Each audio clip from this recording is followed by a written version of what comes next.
All right. So I believe I am live. I want to say good morning to everybody, or good afternoon. It's morning for me. I had another sleepless night, but this was a good one. This was really, really, really good. And this video, I hope, really pays off and we get somewhere with this. So those of you who don't know, okay, so this page, don't get scared, you guys. Everything was going fine when I was doing my research. But as soon as I did my video, I came back to rosemont.com, and this is the error message that I got. It says, sorry, an error has occurred on the page you're trying to access. Is everybody able to see my screen okay? I don't know why. Is it not showing you the rosemont.com website where it's an error message? It looks like it's still on this page.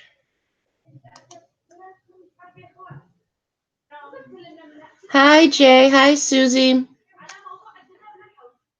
Okay, let me try to figure out why it's not showing you. Hold on. Okay, because I'm trying to share my screen.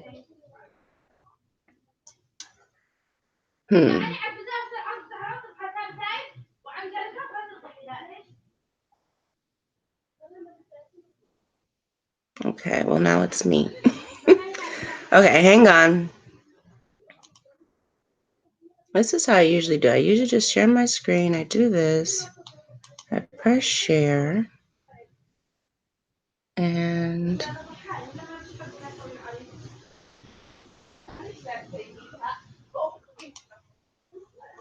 okay, now if I go here, you should be able to see it.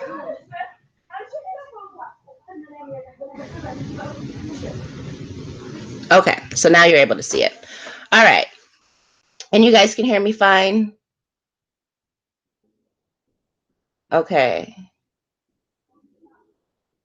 Cool.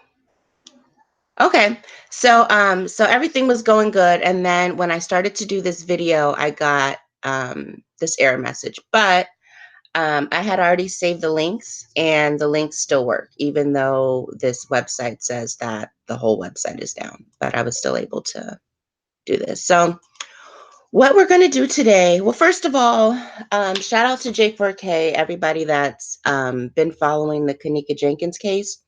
For the people that don't know what's going on, Kanika Jenkins was a 19-year-old young girl from Chicago who was found deceased in a commercial freezer inside of the Crown Plaza Hotel in a village called Rosemont in Cook County.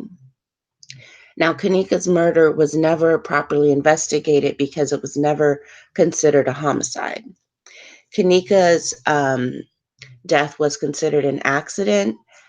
Files were given to the public, and we were just told case closed.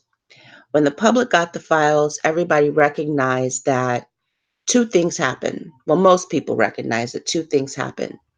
One, there was a murder. Two, there was a cover-up to a murder. Okay?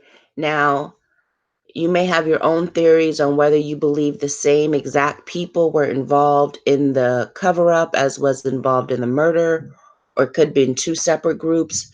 The second group came along, seen there was a murder, covered up so that they wouldn't have to deal with it. But this video today, we're going to focus on the actual cover-up to the murder. And what I want to prove to you today is that the police had a lot to do with Kanika's murder being covered up. And this is the reason why we need FBI involvement. So today we're going to focus on, and I'm going to try to make this video quick. I did take notes, but there is quite a bit to cover because we're going to go over all of these little yellow sheets of paper.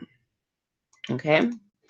These are called the property inventory form. Okay. This is when they actually put evidence into the lockers. So this is what the form looks like. I'm trying to blow it up for you so you could see. Oh, maybe I could. How do I get rid of this part? So it could be, there you go. Okay. So now you can see it. Okay. So I'm going to show you the areas that we're going to focus on. We're going to focus on the date, of course. So this one says September 18th, 2017. We're going to focus on where they received the property from. Okay. This one says RPS dispatch. We're going to focus on the quantity and the description. And we're going to go down here and we're going to check the officer's name and badge number. Okay. That's how we're going to match these documents up. And these documents should match to a narrative that looks something like this. Okay. This is a report. Excuse me. It says, on September 18th, I received and inventoried Rosemont Public Safety phone and dispatch audio from DC Mackey from this incident. The inventoried CD was placed into the evidence locker. Okay, so this matches, right? Dispatch phone and radio, September 18th. Officer 1454.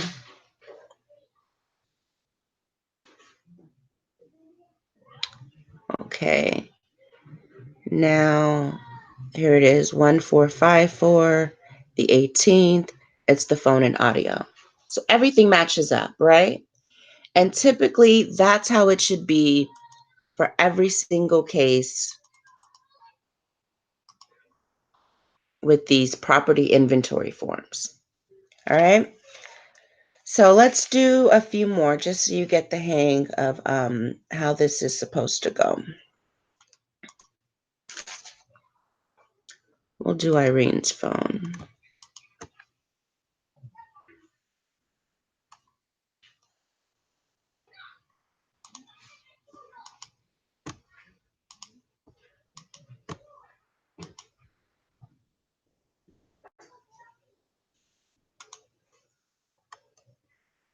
And I'm going to drop all the links so you can have this too.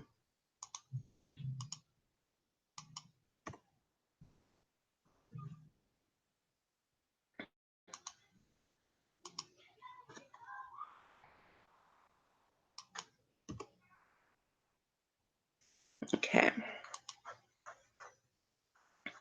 So we're going to scratch the audio. We've already done that one. Going to put a little check by that.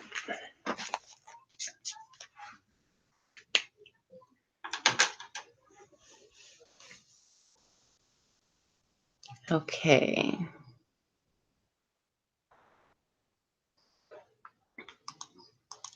All right, so this is the inventory form for Irene Roberts' phone.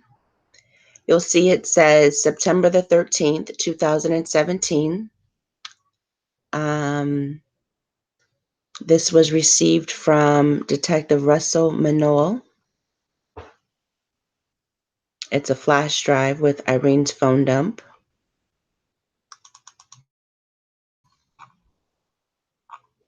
And Officer 1459 put this in there.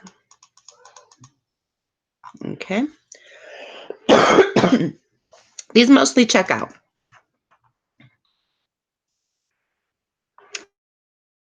This is actually them looking at the phone. We don't need this.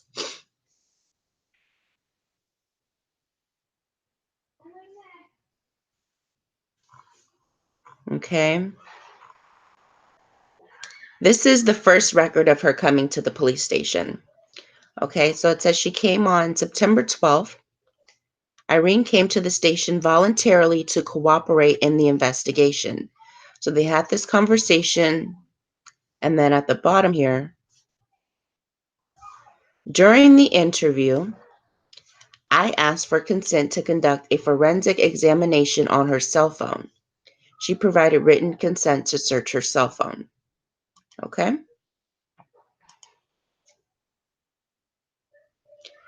This says, on the afternoon of September 13th, Detective 1459 conducted a follow-up at the Arlington Heights Police Department. He received a flash drive containing the phone dump. He burned 3 copies of the flash drive to DVD and placed the original into evidence. Right? And that matches up because September 13th, we seen Detective 1459. He placed the original flash drive into evidence. Right? 13th, 1459. He put Irene's phone dump into evidence. So this checks out. Okay. And also, just so you know, Irene went to the police station twice. She went Tuesday, and then she went back on, no, not sorry, Tuesday. She went on, I'm sleepy. She went on the 12th, and then she went back the very next day on the 13th. So she talked to the same detective. She went back on the 13th. They asked her some more questions. And they needed more information, more people that were at the party. Okay. So that's Irene's phone dump. So that's how these documents should match up. I want to do a few more just so you can see how this works. The next one we'll do is, we'll do the CD.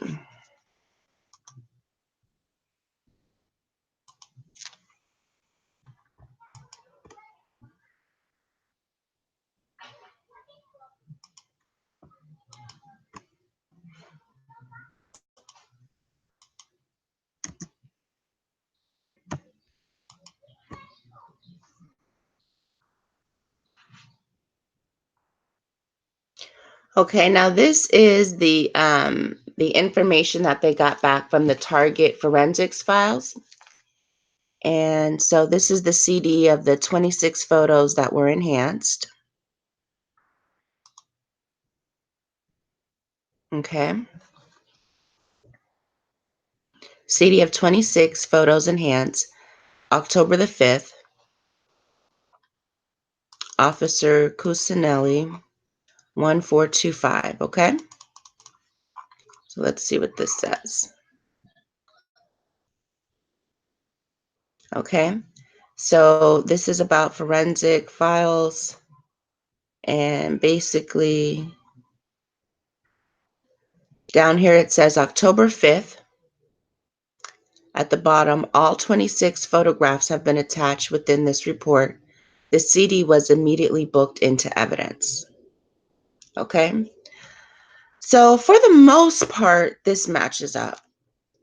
The only thing is, if you go to the actual files, there's mystery files. There's 29 files, not 26. And the 3 files that are there that seem odd don't actually open in my computer. Okay. Now I'm going to tell you something else weird about this report. Okay.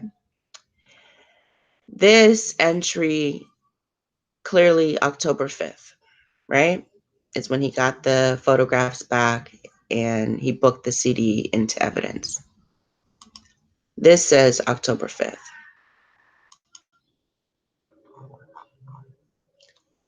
But somehow it says he entered the report on September 18th. How could you enter a report on September 18th about things happening in the future? About something that happened in October? Are you guys still with me? Can you guys, let me see. Let me pause. Hold on. Oh, wow. Thanks for stopping by, everybody. Wow. Oh, thank you. Hey, Trey Gain in the house. Okay. Um, oh, thank you.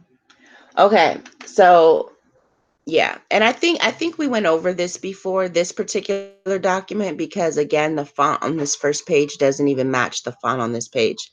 There's no way the same computer this was done at the same time. All right. So, let's go to the next one. Let's go to one that matches up easily. I didn't want to show you that one though. Let's go to the raw scans.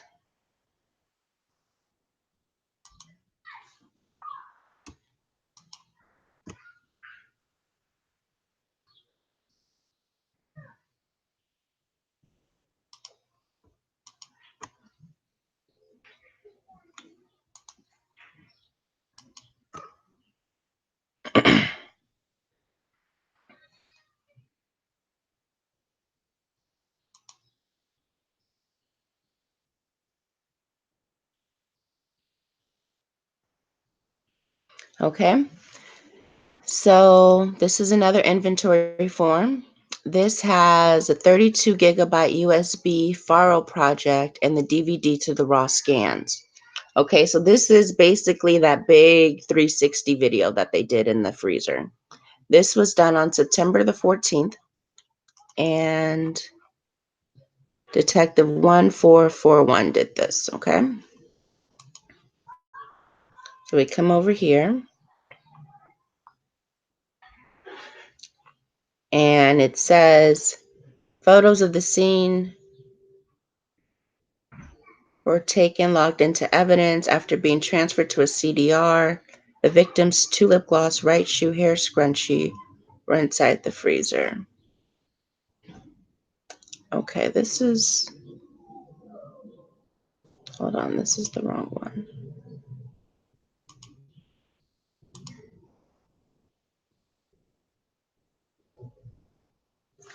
Hold on.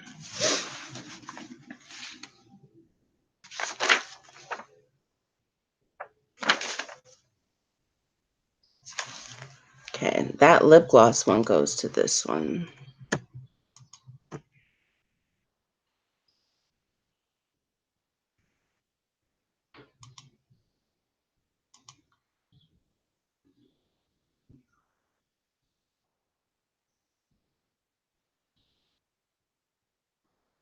Okay, so this is the one with the scrunchies and the negative CDR.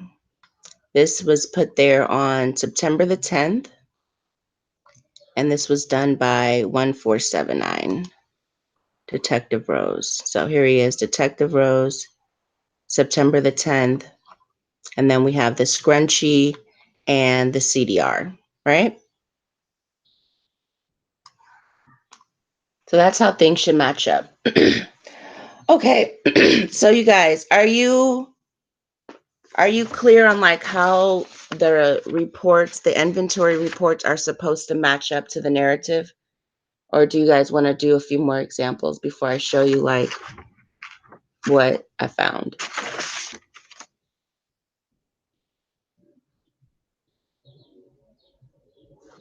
I'm looking at the chat. I'll just wait for you guys.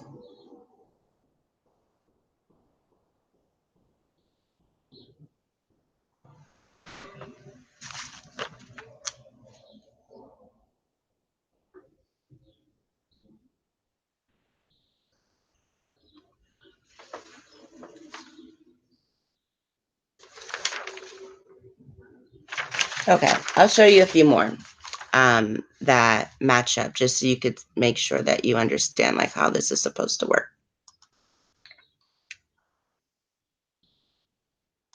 Okay, so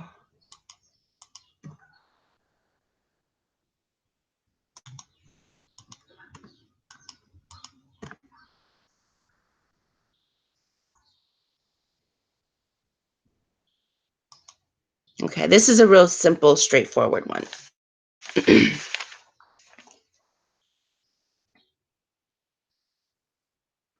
Okay, so this says on September 16th, they collected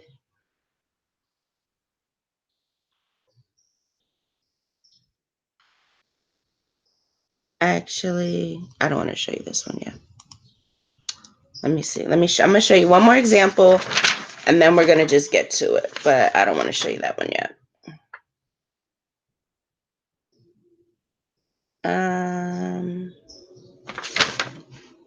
Okay, I'm going to show you which one I want to show you. I want to show you.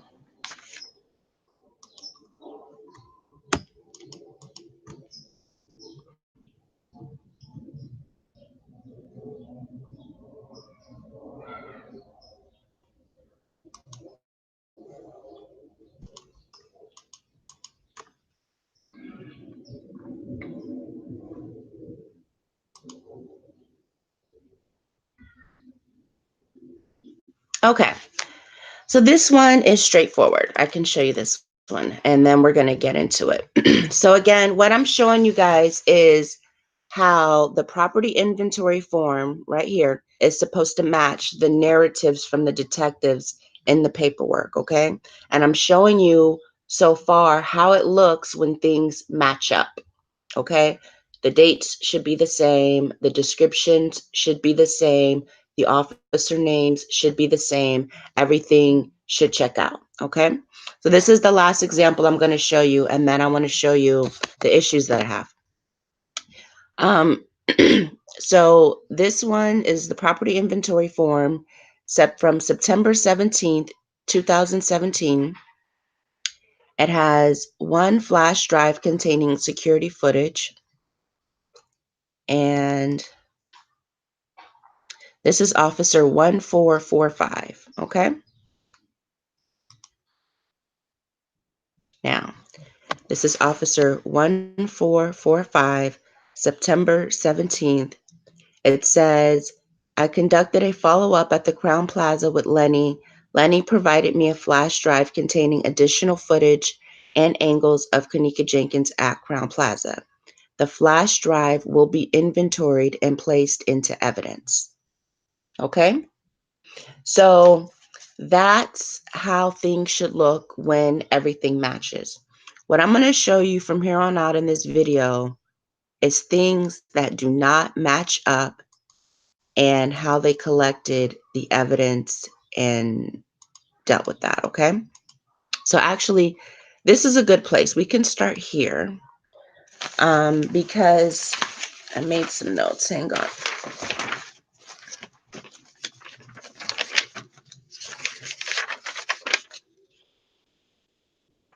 Okay. I'm going to read to you.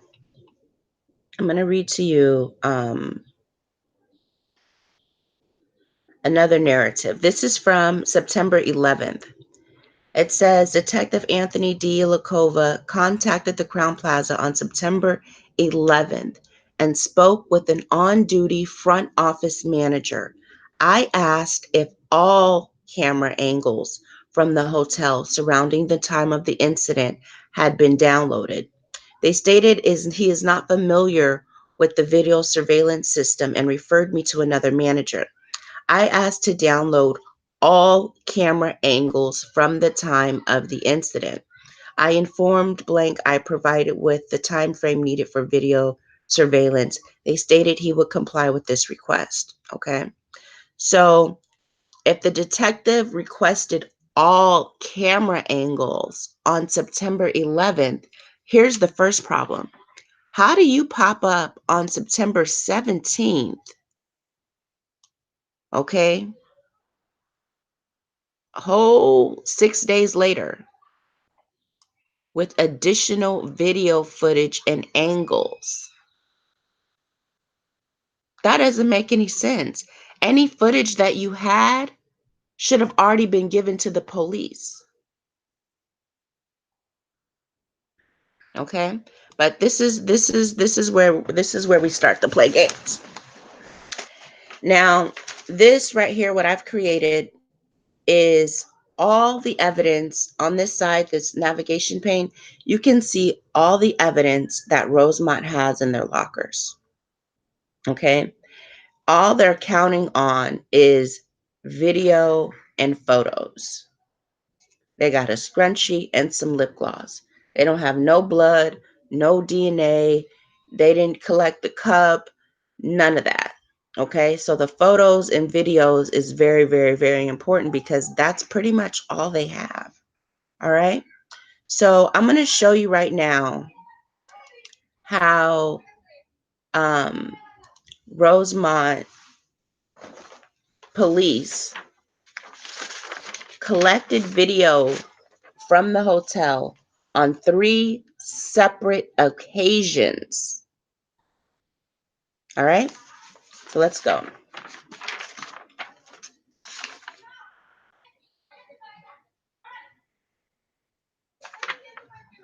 Wait, before I show you the 3 separate occasions, let me show you one more thing.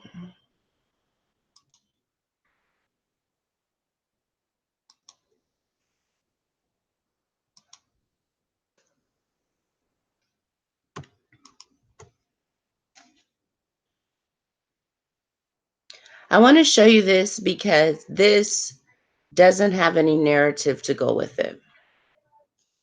I put this out a while ago as well. I didn't hear anything back from anybody.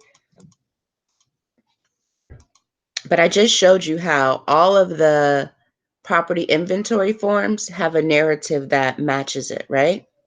So this happened on September 21st, 2017.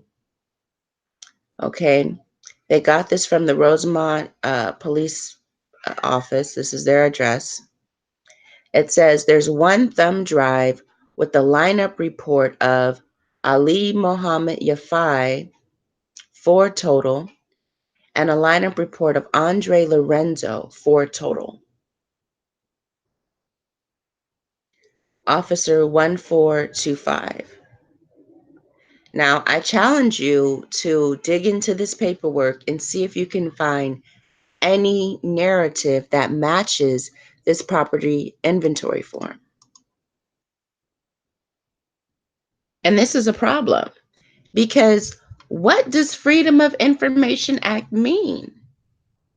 What does it mean? It does not mean you put whatever the fuck you want to put out and hold everything else.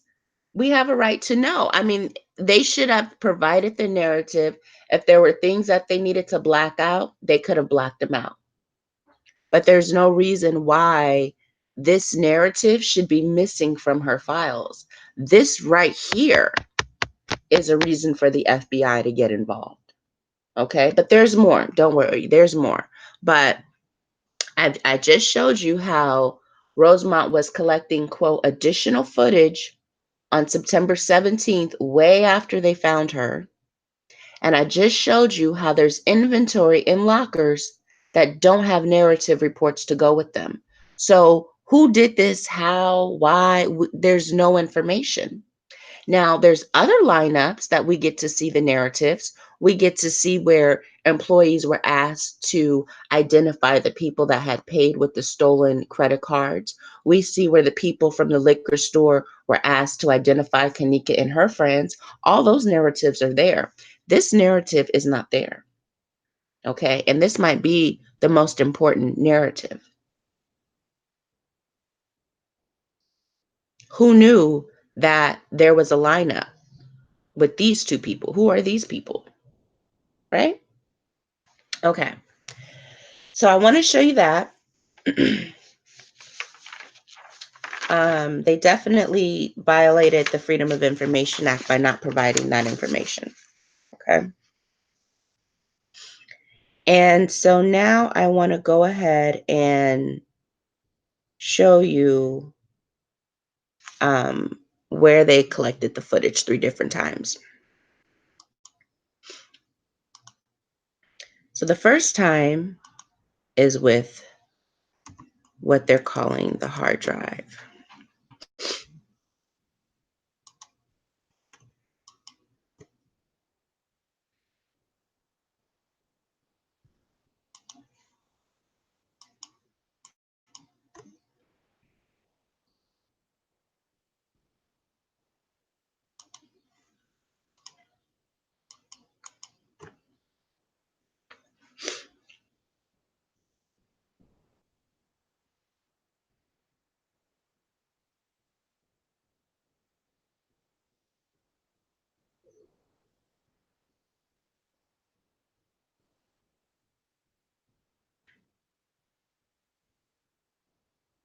Okay.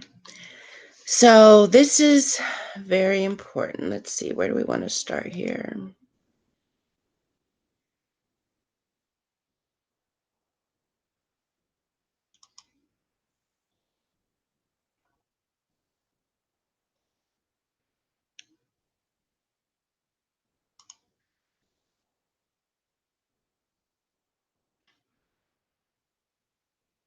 All right. So let's first go with the narrative. Okay. This is the very first video that they received from Rosemont. Now, all right. So let's all just stay on the same page here because I've been talking a while, so I feel like maybe I'm lost or you might be lost. But remember, the whole reason why we even know who Kanika Jenkins was is because when her mom found her, right? When they found her in the hotel, they went and let her mom see their surveillance video. Okay? Her mom had been looking for her. It had been all day. It had been almost 24 hours, right? They said when they found her, they told the mom she was walking by herself. There was nobody with her. But they would not show her mother that footage. Okay? Had they shown her mother that footage, we would not know who Kanika Jenkins is. Everything would have been squashed right then and there. We know of this story because Teresa came running out of that hotel screaming because they would not let her see the footage. And she knew something was wrong. She had been asking them to check the footage the entire time. So there was always a problem with this surveillance video and this footage. Okay. There would have been no protest. People came from out of state. Okay. Sleeping in, different hotel rooms and, squatting together and all that to protest because they would not show anybody this tape. All right. So they found her body on the 10th, the top of the 10th, like right after midnight. Now, the police, this is important, the police did not get the tape from Rosemont on the 10th. Very important. Now, just so happens, I work where there is surveillance video. Just so happens, I am one of the people that they sometimes ask to export video. Okay. That is one of the most common things that you do with the security system. I mean, you're either going to rewind it and watch it, or you're going to save the tape and burn it for court, right? So I know for a fact, come on, this is 2019. Saving a videotape does not take all day. It does not take me hours. It don't even take me a half hour. Okay?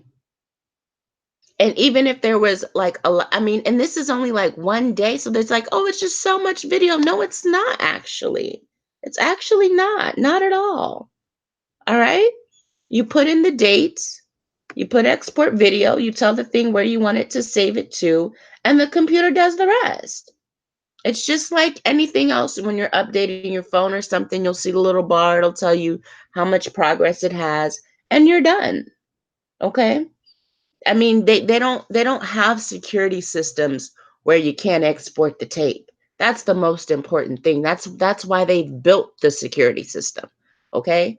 So, exporting the videotape shouldn't be a problem at all. They should have got the tape on September the 10th when they found her body. They did not do that. That's a problem. You might think, okay, well, they did it on the 11th.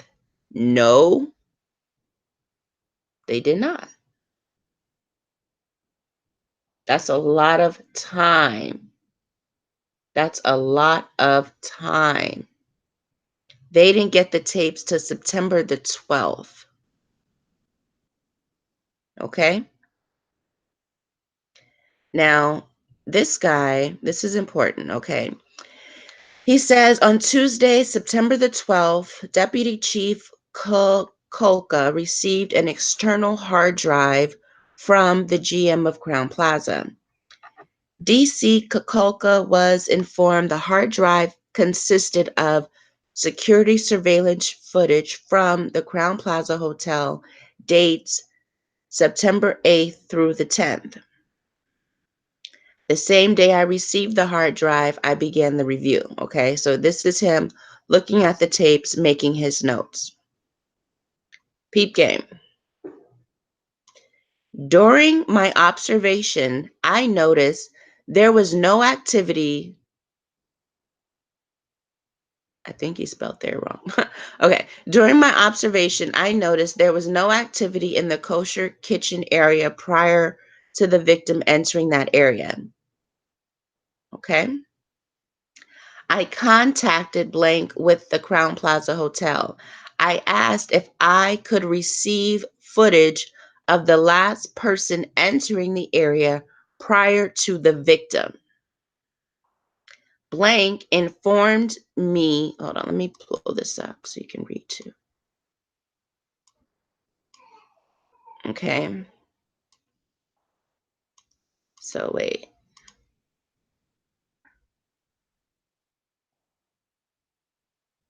Here we go. I'm right here. I asked if I could receive footage of the last person entering the area prior to the victim. What?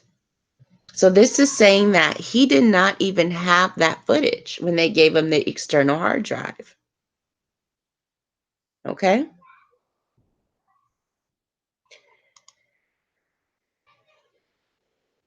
Blank informed me the camera in the kosher kitchen is motion activated. The external hard drive provided the dates in question. The last motion activation of that camera was on August 30th, 2017. Therefore, it was not included originally with the hard drive. On September 13th at 12:30 in the afternoon, I received a thumb drive with the additional footage, which dates to August 30th, 2017. That was the last known date according to the footage that there was activity in the kosher kitchen. Okay? So this is so important because the only proof that Rosemont is offering us that Kanika Jenkins was alone in that kitchen is they're offering us this video from August 30th to say that was the last time somebody was in there. Okay? But very suspicious, that video wasn't included in the original hard drive to detectives. Keep that in mind. These are two separate things. On September 12th, he received a hard drive. On September 13th, he received what he's calling a thumb drive with additional footage that dates back to August 30th. Okay? So he has two things. He has a hard drive from the 12th, and then he has a thumb drive from the 13th. So pay attention. He has two things, right? Okay. This is just him saying, due to the large file size, it was downloaded an external hard drive. This is the 12th, all right? What does this say? I, Detective D. Lacola, placed the following items into evidence on October 15th. That's a long time. That's crazy, right? Didn't all the other narratives we just read, when they got the evidence, they checked it in, right? Okay. He got his evidence last month, and he's checking it in on October 15th. What does he check in? He checks in the Crown Plaza video surveillance on Western Digital, My Passport, external hard drive, white in color. This is the serial number. The video surveillance on the hard drive was reviewed and copies were made per the Freedom of Information Act request. The hard drive contained video surveillance from operable surveillance cameras on September 8th through 10th. The hard drive was inventoried, packaged, and placed into evidence. Now, what did you notice here?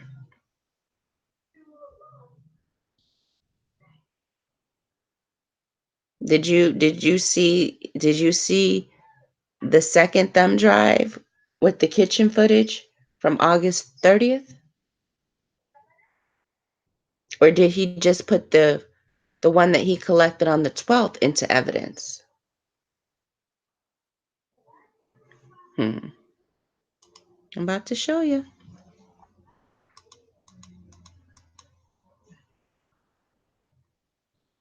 He just put one into evidence. Okay. October 15th. This is him. 1444.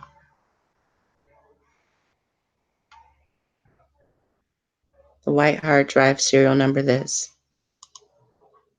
So where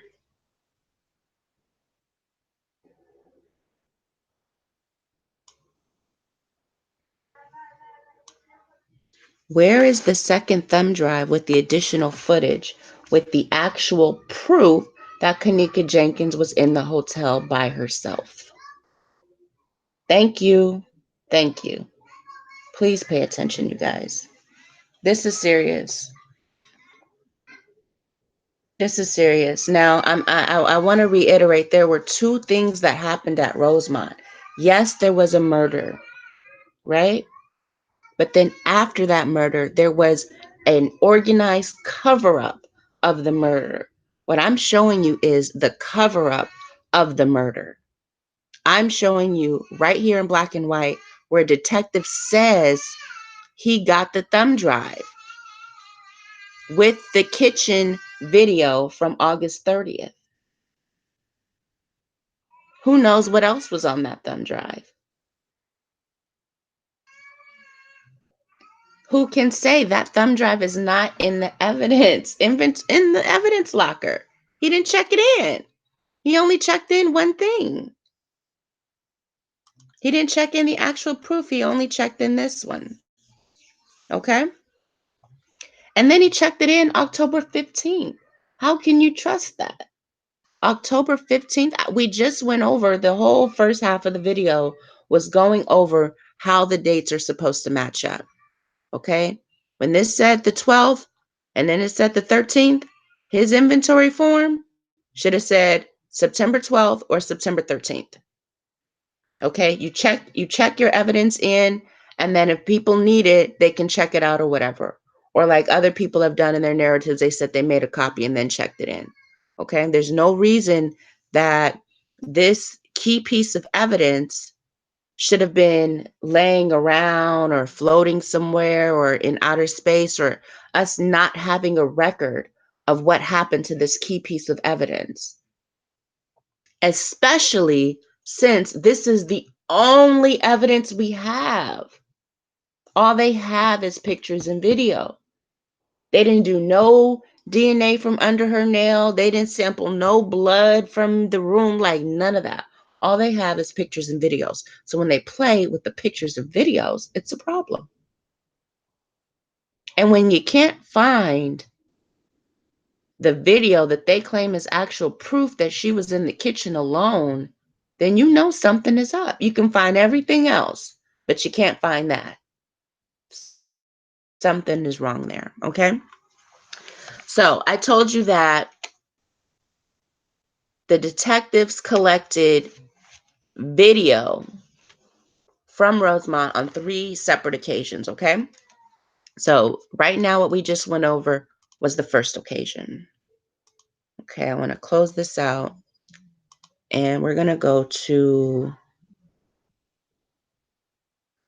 the second occasion. I think this is part of it.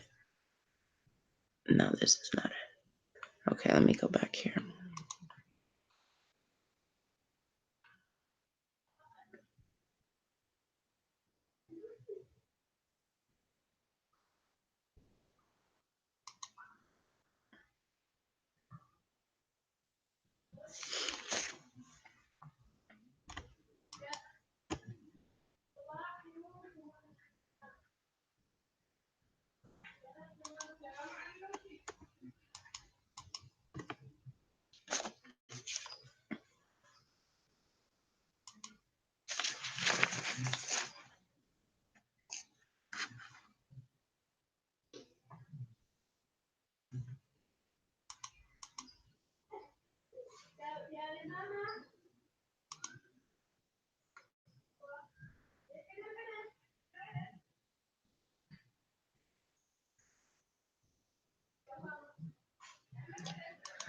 All right.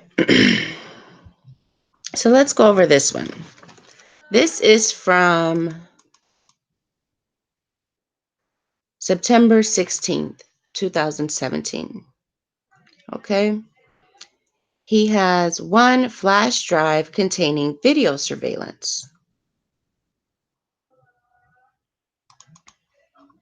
This is Detective MUICH number 1428.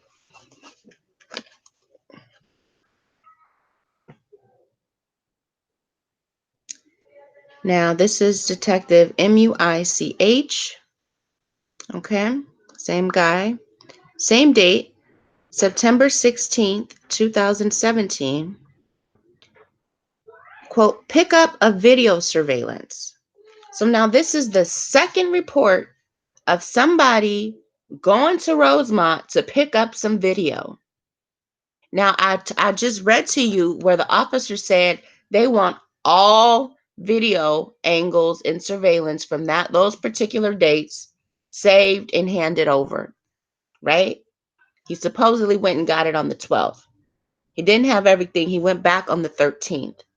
So who is this man, Lieutenant Much, going back on September the 16th to pick up video surveillance? Okay. Well, he entered it on the 16th. Here we go. On September 14th at 11 a.m., I met with Blank, who is the assistant general manager of the Crown Plaza. Blank turned over 2 flash drives containing video surveillance of Kanika walking around the hotel. Both flash drives were placed into evidence, nothing further. If this isn't the shortest fucking description, this is not even a full report. First of all, who told you to come pick up extra surveillance? Why would you have extra surveillance that's not included in the original videos? Okay. And this is the 14th, so I don't trust anything that Rosemont is handing over way after the fact. They couldn't give it to him on the 12th. They were there on the 13th, couldn't give it to him then, but they're all of a sudden giving it to them on September the 14th. Okay, cool. Now, what does this say? 2. Uno, dos. What does this say? Both. Okay.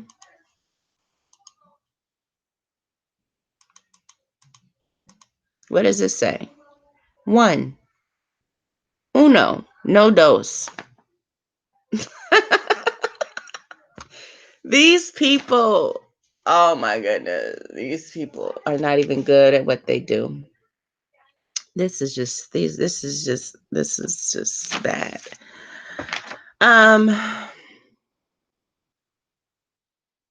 So everything was lining up until we got to the most important video. And then I showed you where the first detective collected 2 items and only logged in 1. And I'm showing you now where the second detective got some mysterious video and only checked in 1. Okay.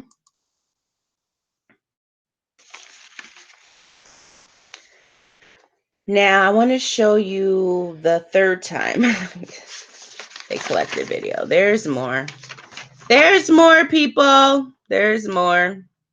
And of course, when I'm looking through this, I find more videos that I have to do, more things that I need to point out. There's more. Okay, let me just find this real quick.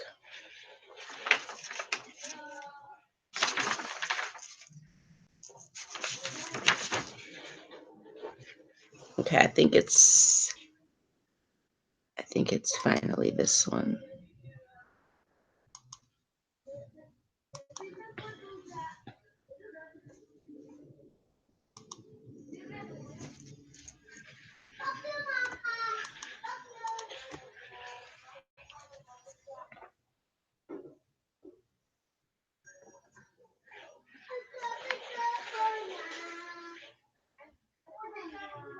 Okay.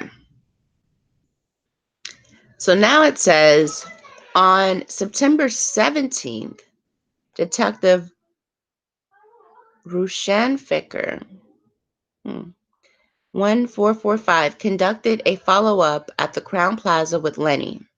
Lenny provided me with a flash drive containing additional video footage and angles of Kanika.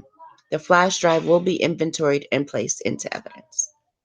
Okay, so this is the third time. This is a whole new detective. Okay, this is a whole new name right here. Went up to Crown Plaza on September 17th, way too late. Okay, she's found on the 10th. This is a week later. To get additional video footage and angles of Kanika. What are they talking about? All of this was supposed to be handed over on day one. Okay? But here he is. He checked his stuff in. He only had one flash drive. This is September 17th. And then down here, you see his same name. Rushamfikar 1445. Okay? So I just showed you 3 different occasions where supposed video surveillance was collected. It was put on a total of 5 different devices. He got 1 flash drive. The other guy got 2 flash drives. And the other person had what he's calling a hard drive and a thumb drive. Okay? So that's 5 total devices. They only checked 3 in. So 3 of the devices are missing. And one of the devices that's missing from the property inventory lockers is the actual video that proves there was no one in the kitchen. It's the motion that happened right before Kanika walked in the kitchen. Okay. So I want to show you that. Let me see what else. Hold on.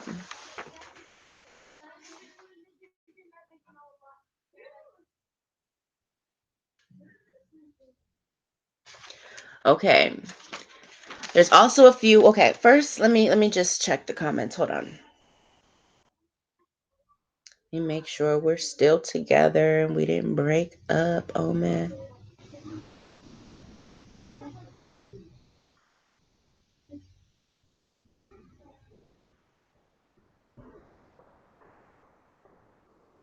Okay.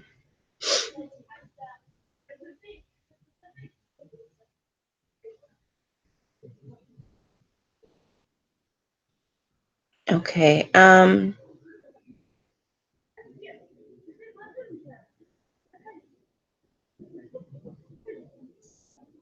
Okay, yeah, Miss NYC model, we do have proof. This is absolute proof. And I know we've been on a roller coaster ride, but all I'm going to do, in preparation for the 2-year mark of her death is just really try to put as much solid evidence as I possibly can out into the YouTube world, hoping that, national real detectives. I hope Nancy Grace comes back and all these people that were interested before, Dr. Oz or whoever, can shine some light on this, and we can maybe get her in the New York Times or LA Times or, front page and center, because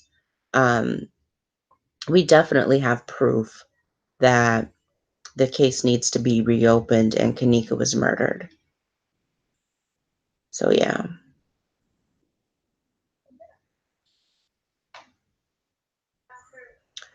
Okay, I don't know how to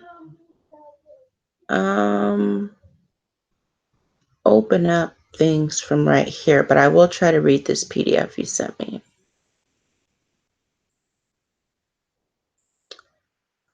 Okay, I think we're still together. You guys are all with me so far.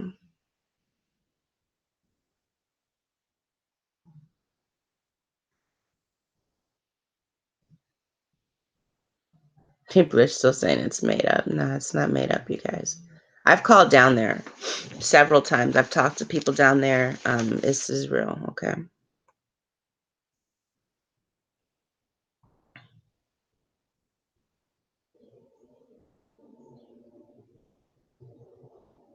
Okay, yeah, fabulous. 5 stars. She says, we still don't know what a wallet being found in the parking garage and someone being beat up and taken by ambulance to the hospital has to do with Kanika. Okay, yeah, I'm gonna go back to the parking lot. And I was watching some of Slime's videos and he has some good information about the laundry area. We're gonna go back there too. Yes, Letha, they sure did. Okay.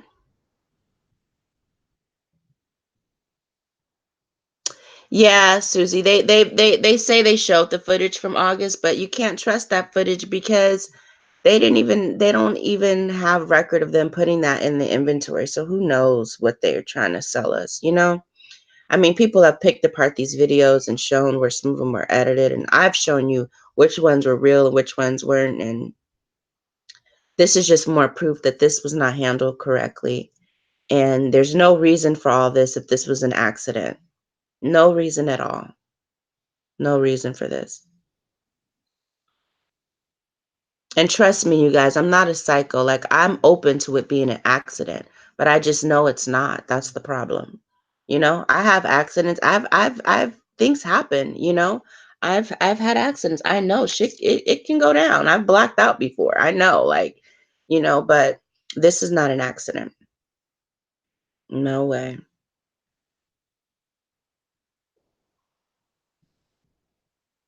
No, I don't think you're being rude. I know that, you know, I know how it feels to, you know, watch these videos and you be on there for a half hour and realize that this is not even like this is just somebody's opinion and not necessarily facts, but I'm showing you in black and white where they said that they've collected this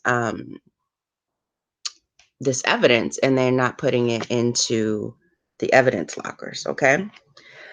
So a few more things that I want to show you before I get off. I did find that they did check in. Let me see. The Doubletree is very important, okay? So they do have video footage that they supposedly collected from the Doubletree. And the Doubletree is where the hotel rooms were actually paid for with the stolen credit cards. But this is one of the only property inventory forms that doesn't match up to any narratives.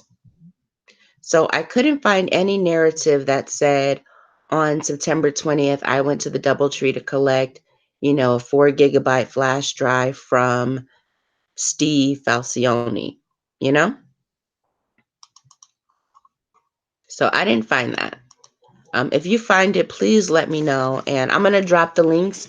And if you find anything that like supports, you know, the evidence, you know, please drop the links as well. So this is kind of interesting because um, there have been some claims that some of this happened at the actual Doubletree and not at the Crown Plaza Hotel. Let me see. What else do I want to show you before we get off here? Um, There was a guy that made video. And this is going, I'm not going to get into this. We're going to go over this more in a whole separate video because this deserves its own light. But they sent a detective to the Crown Plaza to record video, not to take pictures, but record video of the scene. And he logged it in. DVD with video of the scene. And I like how he did his because he actually put what locker it's in, like locker 4. But he didn't put his real officer number. Nobody's officer number is number 1. Like that's kind of telling. You know what I'm saying? And then what is that? PUL. So I thought this entry was kind of weird. And when I looked at the DVDs and what he was doing, he was cropping everything out at the top of the door frame. So you never got to see the area where an actual camera would have been. And I'm gonna show you that he was cropping it out. And I'm gonna show you a little thing that is probably most likely the camera. So we're gonna get into that next. Let's see. Okay, let me see. Hold on. I just want to make sure I have nothing else that actually goes with this video.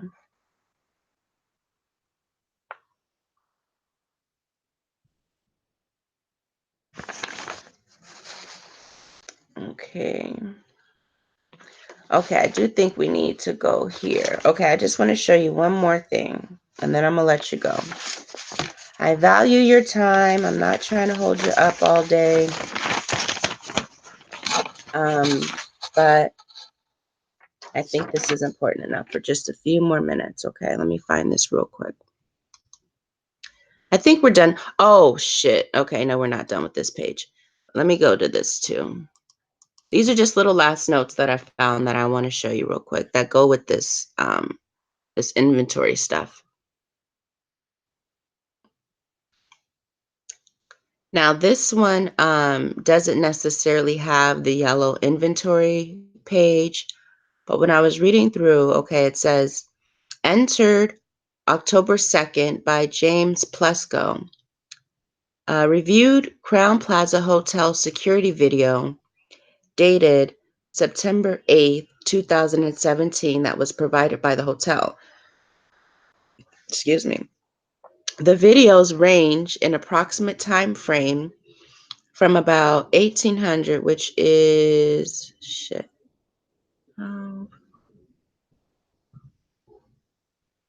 This is 6 p.m. on September 8th to just past midnight on September 9th. Okay. Now the problem with this time frame is this don't show nothing.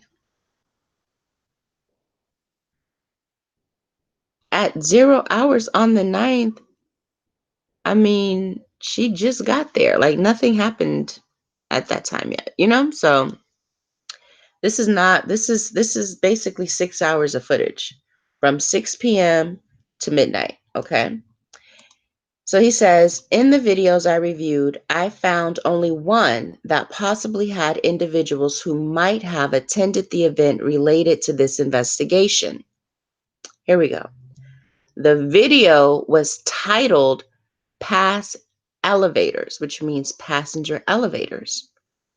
And then in parentheses, number 1, however, the video is of the main lobby looking toward the front desk and front entry doors. What does this mean?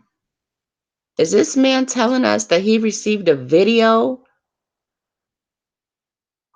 where the view was different from the title? That's editing.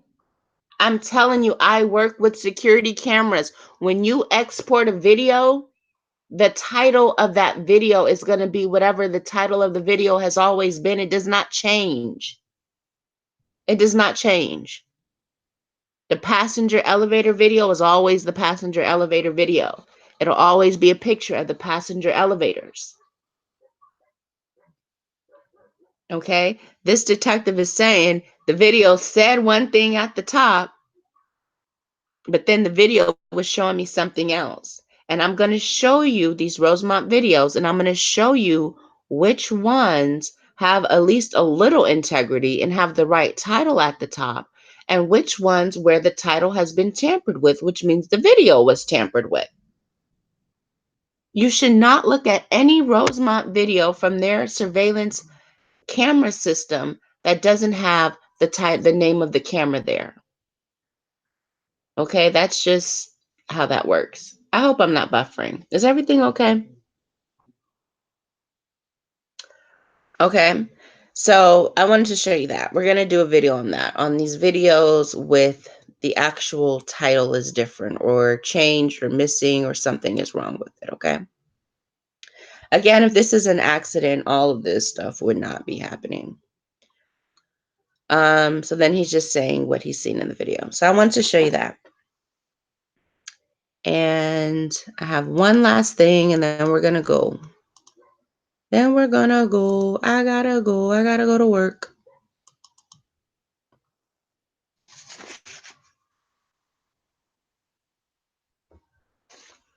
Okay.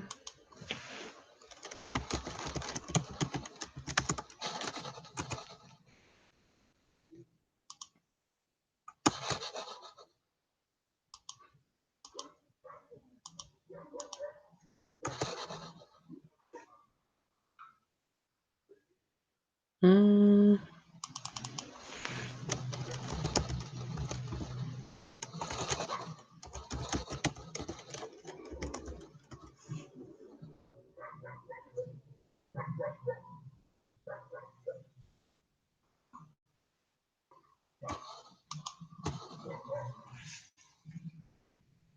Okay, and you guys, if you go back to my last video, I mean, like one of my very first videos, you'll see that Word document, so that if you guys want to do some research and you guys want to be able to search and stuff, you can use that document, and it has the links in there. Okay, so this is the last document that I'm going to show you guys. I know people are starting to log off. Okay. It says Detective Dialakova. Well, first, this is it was entered October 14th. It says, I, Detective Dialakova, requested to meet with the other detective to meet the representatives from the Crown Plaza Hotel and walk the believed path Kanika Jenkins took from the 9th floor. Okay. Now, you might be thinking, why would they do this so late? This is October, okay? But they should have been had this down, but they decided that they're going to walk the path, okay? Now, okay, so he's going to meet with him to walk the believed path Kanika Jenkins took from the 9th floor to the freezer where she was discovered. I asked the lieutenant to identify any potential surveillance cameras that would have captured Kanika's movements and count how many cameras he observed to ensure we obtained all possible camera angles of Kanika. Okay? Now, the first thing I'm going to say is this should have been done. This should have been done on day one. There is no reason you should be in October trying to retrace her steps, talking about did we actually collect all the camera angles? Okay. So after doing so, we discovered some surveillance cameras at the hotel were not operable. This is important because he's not saying that some cameras at the hotel didn't work. He's saying some of the cameras that would have captured Kanika's movements did not work. That's a big deal. So you have a once in a lifetime event, something that I've never heard of this happening before. Okay? Happening at your hotel. And just so happened of all the days and of all the locations, the cameras could break down anywhere. But of all the locations, it just happens to break down where this event took place. I don't believe that. But here we go. It says, after doing so, we discovered some surveillance cameras at the hotel were not operable.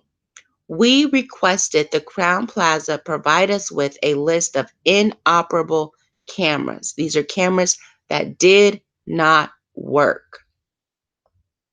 The general manager for the Crown Plaza provided us with a list of inoperable cameras, including their identifier number if known, the date it was discovered not working, and the date that it was repaired.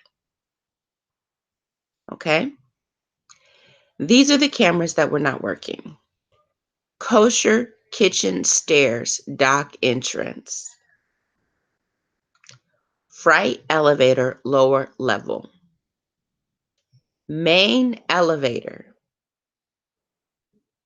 Back office. Employee parking area.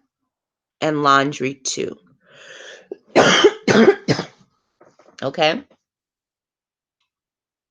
These are all the areas that Kanika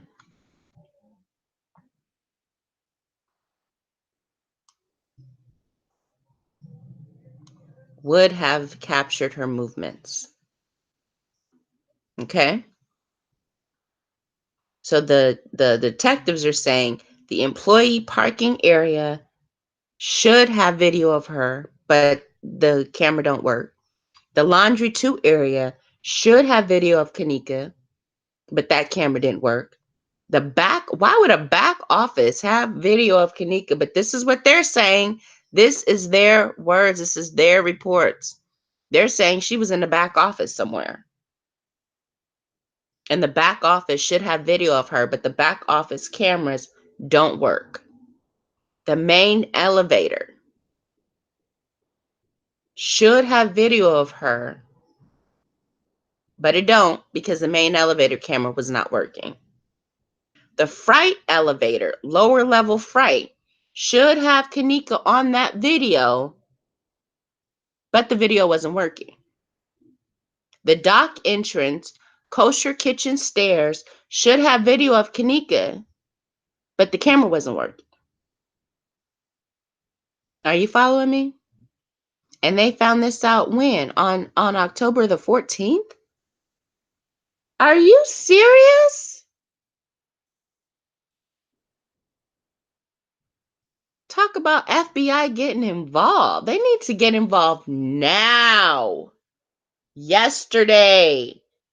It's almost been 2 years. This is unacceptable. I showed you where she was missing for over like an hour and 2 minutes, and these people showed us 8 minutes of her walking down a hallway.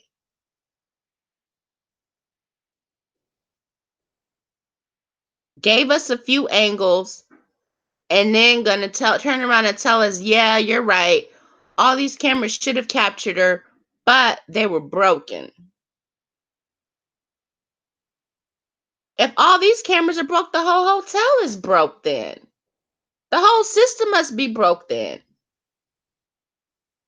I work at a little nonprofit. We ain't never had that many cameras broken. Cameras don't break. Okay, let me tell you how electronics work. When you have an electronic that you deal with daily, that you're handling, that's in your purse, that's in your pocket, okay, those things break. Earphones break, phones break,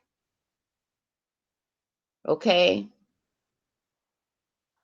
Does your stereo, I mean, depending on how much you use it, that's there, that you don't really use that much. I mean, does it really break?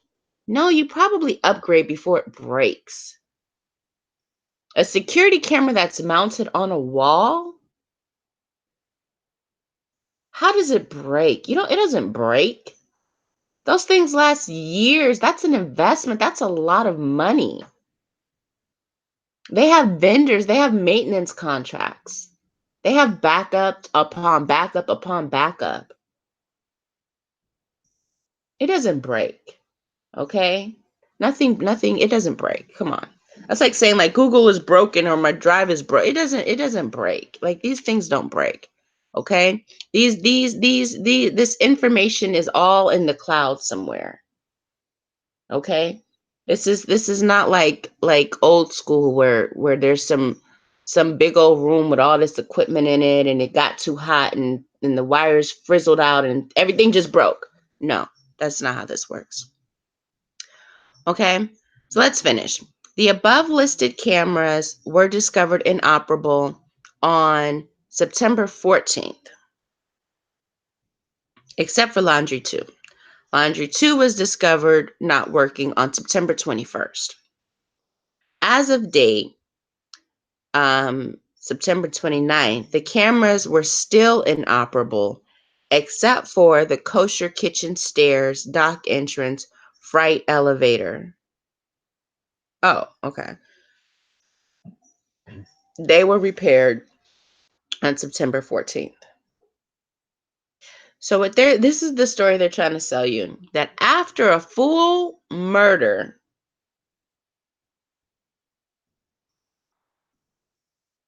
with 6 cameras broken,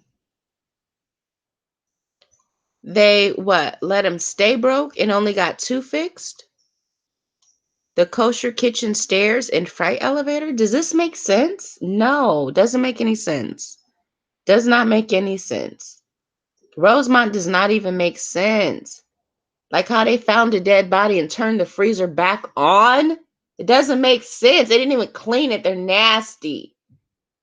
How they're serving food down there, made a restaurant over there. They're disgusting. The health department didn't even get involved. These people are sick.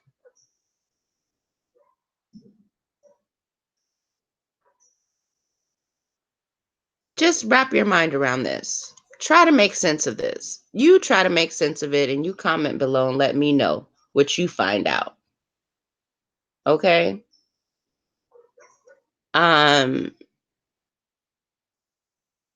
You figure this out. This is a mess. But it says 2 out of the 6 cameras were repaired. And if you pay attention, it says they were discovered inoperable on September 14th, 2017. Right? What the fuck does that have to do with September 9th? When Kanika was in that hotel being murdered. That's the date that we care about. Were the cameras working that day? I wish I could slap the fuck out of these people. This is like, you ever had somebody lie to you in your face? And you're just like, you about to get it. Who cares about the cameras not working on the 14th? Ain't nobody looking for no footage from September 14th. We're looking for footage from September 9th and 10th. For all of these locations. But this is how Rosemont likes to play. All right. I'm going to end my video there. I don't think I have more related to this particular issue. I hope I made my point. The conclusion is basically, none of this would be happening had they shown Kanika's mother the videotape on day 1. Hold on, let me see if I could see you guys.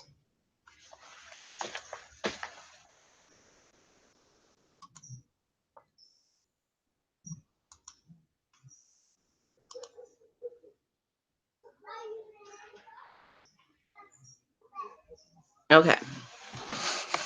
So the point that I want to make is none of this would even be happening had they shown Kanika's mother the surveillance footage from day 1.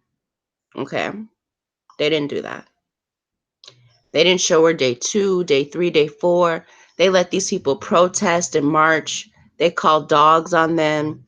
They put them in jail. Okay. When they did show their surveillance, remember, they showed Andrew Holmes and Jedediah Brown, the protesters. All right. And then they released everything to the public and said, case closed. All right. So the footage is very important. Now to the footage. They did not collect the footage in a timely manner. They didn't collect it on day 1. They didn't collect it on day 2. It took them all of September to collect all of the footage. They collected the footage on 5 different devices. They didn't start collecting. They didn't actually get anything from Rosemont until September the 12th. She was found on the 10th. Then they collected on the 13th. Then they collected on the 16th. Then they collected on the 17th. 3 different detectives, 2 different detectives have possession of a device that they did not check into inventory. And that is police corruption. I hope I've made a case for police corruption. I know it's their job to check in evidence. You can't do that. If I'm a police officer, I can't just be collecting shit and telling them I'm going to just keep it at my desk.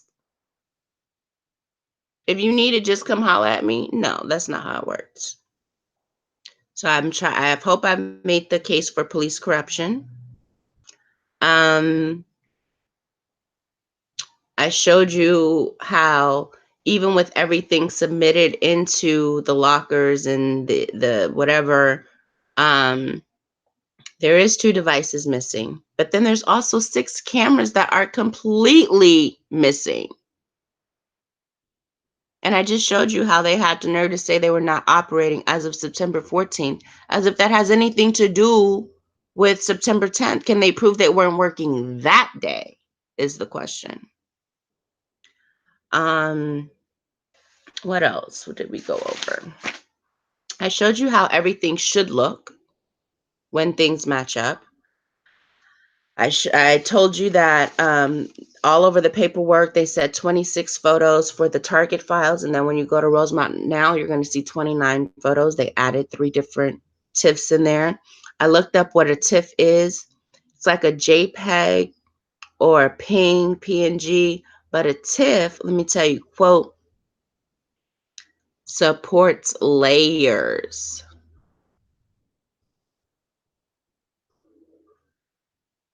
So TIFFs are for edited photos. So when you see that thing that says .TIF at the end and not .JPEG or something like that, that one has layers, okay? I also showed you the lineup report of Ali Muhammad and Andre Lorenzo that has no narrative. So that is proof that Rosemont has violated the Freedom of Information Act because they're supposed to provide the narrative for those thumb drives, and they did not do that. And yeah, okay, I think that's where we're going to end. If you guys don't have any questions, I'm going to see. And then we're going to go. I got to go to work. Oh, okay. Who is Lenny?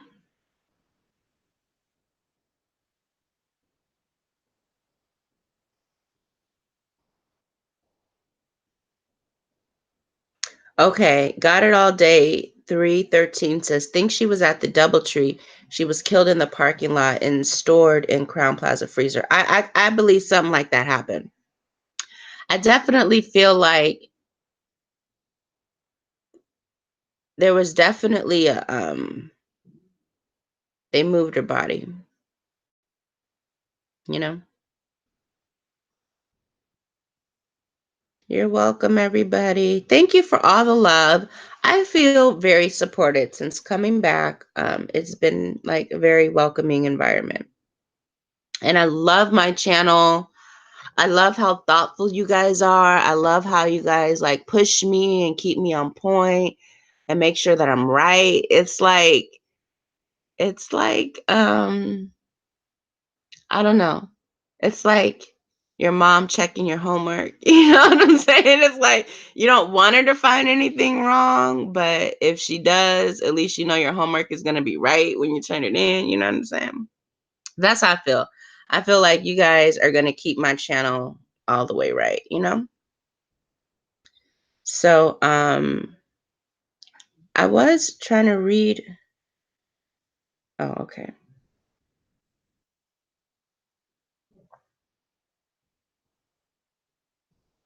Okay. All right, you guys, I'm going to come back. I have more to do. Letha, I'm definitely working on that Beam doc situation. I just got to get myself organized because it takes a little bit more. But I do have a new laptop. Let me show you guys. My new laptop is no fucking joke. Look how big it is. Can you look how big? It's so big, can't even see it. This is like, it's got so much like memory and stuff. So I'm going to be able to like start editing and stuff. And I want to put together like a nice slideshow for her 2-year mark. But this is it. I haven't been using it. You know how you just get used to your stuff? I'm just used to my little one right here. And this one can fit in my purse and stuff. So I still use this one, but I am gonna put together some more videos on that my new laptop and download some stuff and yeah, hook it up. Okay, well, send you my love and I hope you have a great day. I will talk to you soon. Spread the word about what's going on in this case. If you can help, please help. If you can make phone calls, if you can make videos, if you can just spread the word, if you could just tell, I just talk to people. I literally just talk to people.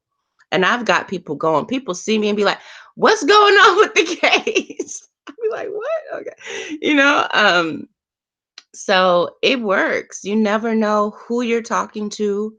You never know. I mean, all it takes is one person. You don't know who this one person is going to be or how this is going to get done. Um, if you do have information, I encourage you to figure out how to share it. And justice for Kanika. I'll talk to you soon. Bye.